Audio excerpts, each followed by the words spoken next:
السلام عليكم ورحمة الله. هنعمل مع بعض النهاردة فيديو جامد جدا جدا في حلل بقى بيت العز في الثلاث مقاسات. هقول لكم هنعمل فيه ايه. الاكل يا جماعة اللي بياخد ساعتين ونص وثلاث ساعات على النار هنعمله في ساعة ونص. ايوه، ساعة ونص. هنعمل حاجات كتيرة جدا. وعايزة اقول لكم يا جماعة اللي ما جابش الطقم ده بجد فاته كتير جدا جدا جدا، بالذات في العزومات، بالذات كمان في رمضان. يعني هتنفعكم، هتبقى ايديكم ورجليكم بمعنى اصح. بجد يا جماعة حرفيا الحلل دي قسما بالله فعلا منقذة جدا جدا، وبتوفر في الوقت والمجهود. بتوفر معاكي كمان في الغاز. يعني عايزة اقول لكم بجد يا جماعة، مش يعني من جمالها ومن انقاذها اللي بينقذ اي حد بصراحة. مش لاقي كلام اقوله عليها. بجد يا جماعة جميلة. وتعالوا نشوف هنعمله ازاي. بس عايزه اقول لكم برضو للامانه في حاجه حصلت معايا، وبرضو صورتها وبرضو هقول لكم عليها علشان ما حدش يقع زي ما انا وقعت كده في الغلطه دي. وهقول لكم عليها في اخر الفيديو، بس اتفرجوا على الفيديو للاخر. وتعالوا نشوف بقى نعمله ازاي. ونصلي على الرسول صلى الله عليه وسلم. واللي اول مره يشوف القناه بتاعتي يا ريت يشترك فيها ويفعل الجرس علشان يوصل له كل الوصفات اللي هنزلها. وما تنسوش لو عجبكم الفيديو يا ريت تعملوا له لايك وشير كمان. وتعالوا نشوف الوصفة بتاعتنا ونشوف الفيديو بتاعنا. يلا بينا. اول حاجة كده هجيب الكوارع بتاعتي، بلاقي فيها اي شعرات ولا اي حاجة كده ببدأ ان انا امررها كده على البوتاجاز بتاعي على النار. وبعدين بجيب بقى ملح وليمون وكمان معلقة كده كبيرة مليانة من الدقيق، وكمان معلقة من الطحينة. تمام. وبغسلهم كويس جدا، بنقعهم لمدة ربع ساعة. وبتتغسل معايا وبتبقى ما فيهاش اي ريحة خالص للكوارع بتاعتي. بجيب بقى الحلة بتاعتي وببدأ ان انا احط فيها معلقة سمنة. وببدأ ان انا احط الكوارع بتاعتي، بس اهم حاجة تسخن الحلة كويس جدا. وتنزلي بالكوارع وعليها بقى بصلاية وطماطماية وكمان ورق لوري، حبهان، عود قرفة، قرنفل، كبابة صيني، فلفل اسمر، حبيبات. لو متوفر عندك الحاجات دي كلها، مش متوفر عندك، لو عندك اللي هي البهارات الجاهزة اللي هي بتاعة الشرب على طول استخدميها. تمام. بس التوابل اللي هي الصحيحة يا جماعة ما بتغمقش الشوربة. ببدأ بقى ان انا اديها تشويحة كده، وابدأ ان انا اشوحها. وبعد ما بشوحها كده يعني بتديها صدمة، بتسد المسام بتاعتها. حطيت لها بقى يا جماعة معلقة خل تقضي على اي زفارة او اي ريحة مش كويسة للكوارع بتاعتنا. تمام. بس بحط معلقة الخل دي وانا بشوحها.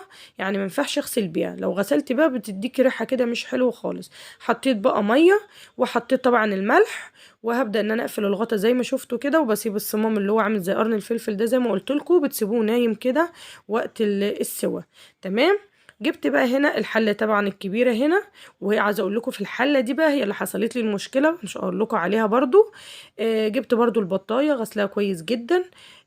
وحطيت فيها برضو ورق لوري، حبهان، بصلايه، طماطمايه، عود قرفه، التوابل بقى اللي موجوده عندك، فلفل اسمر.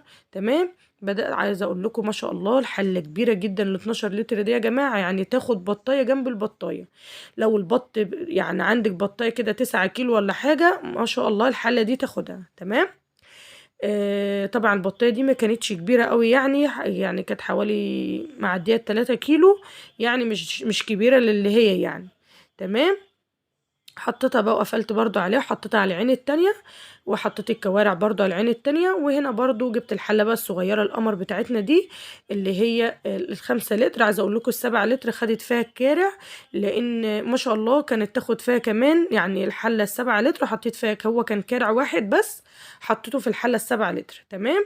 والحلة الكبيرة حطيت فيها دكر البط، حطيت ده على عين وده على عين. هنا بقى هنعمل في الحلة القمر بقى بتاعتنا، اللي انا عايزة اقول لكم استخدامها يومي معايا. بستخدمها كل يوم يا جماعة. بصراحة منقذة وسريعة، يعني عايزة اقول لكم صاروخ، الله اكبر عليها. بسم الله ما شاء الله. عملت بقى هنا ايه الكباب الحلة. تمام. كباب الحله طبعا اللحمه بتاعتي مكعبات صغيره زي ما انتم شايفين. حطيت معلقه سمنه سخنت كويس جدا، نزلت عليها باللحمه بتاعتي. وكمان هبدا بقى ان انا اشوحها كده لحد ما تديني بس تغير لون. وبعد كده هحط عليها رشه كده من الفلفل الاسمر. وهكون مجهزه بقى شويه بصل معايا. طبعا كميه اللحمه يعني كيلو لحمه يبقى له قدامه كيلو بصل. زي ما تحبي بقى، بس هو حوالي حلاوتها في البصل بتاعها بيكون كتير. تمام. هبدأ بقى انزل بقى، نزلت كمان بسبع بهارات، معلقة كده من السبع بهارات وفلفل اسمر، وكمان رشة صغيرة كده من الكمون والكزبرة. وبدأت ان انا اشوحهم كده مع بعض. بعد كده نزلت بقى بالبصل بتاعي، وتفضلي تقلبي فيه لحد ما البصل بتاعك كده لونه ياخد بس لون اصفر ذهبي. تمام. حتى لو بتعملي في الحلة العادية برضو هتعملي نفس الطريقة عادي خالص. تمام. بس مش هنحط بس الملح بتاعنا دلوقتي خالص. لو هتعملي في الحلة العادية اللي هتحشيه بس هو الملح، مش هتحطيه دلوقتي علشان خاطر الملح بيبطئ عملية سوى اللحمة. تمام. حطيت بقى ورقة لوري، وهحط برضو عود قرفة معايا. وكمان قلبته بقى كويس جدا، وحطيت الملح زي ما قلت لكم. وهبدا هنا حطيت بس حوالي مج شاي من اللي هو المج الكبير ده، اللي هو بتاع الشاي. حطيت ملويه كده ميه. تمام. الحلل دي لازم نحط فيها يا جماعه سوائل، لان مينفعش اعمل فيها حاجه زي نواشف خالص كده، ممكن الحله تتلسع مني. هغطيها بقى واسيبها لحد ما تستوي. بقى كده حطيت الثلاث حلل مع بعض. تمام. وهنا بقى كانت ما شاء الله اللهم بارك الحله بتاع الكوارع. دي الكوارع. شايفين يا جماعه الكوارع؟ بصوا بجد يا جماعه لقيتها استوت زبده نص ساعه بالدقيقه. الله اكبر. ولقيتها ما شاء الله استوت. تمام. لا مش نص ساعه، الكارع كان ساعه بالظبط. الكارع يا جماعة معلش أنا أسفة، مش نص ساعة، لأ ده الكارع خد ساعة، ساعة بالظبط. انتوا عارفين الكوارع بتاخد بالساعتين والتلاتة على النار. والله ساعة بالظبط يا جماعة. الله أكبر الله أكبر ما شاء الله. ساعة بالظبط، وكان بالطريقة اللي انتوا شايفينها دي. تمام. كارع خد معانا ساعة على النار. معلش أنا اتلخبطت. هنا بقى كانت الكارثة اللي أنا بقول لكم عليها بقى، واللي هي كانت البطاية. معلش المقطع يعني اتقطع، مش عارفه ايه اللي حصل. بس هقول لكم برضو اللي حصل معايا في الحله الكبيره. هو كان اللهم صل على النبي، البطايه يا جماعه لقيتها العظم فصل عن اللحم بنص ساعه. انا طفيت على الحله بتاعه البطايه نص ساعه. الناعم الكارع خد ساعه بالظبط على النار. تمام. واللحمه الكباب الحله زي ما انتم شايفين مستويه جدا، برضك خدت نص ساعه. البطايه واللحمه خدوا نص ساعه.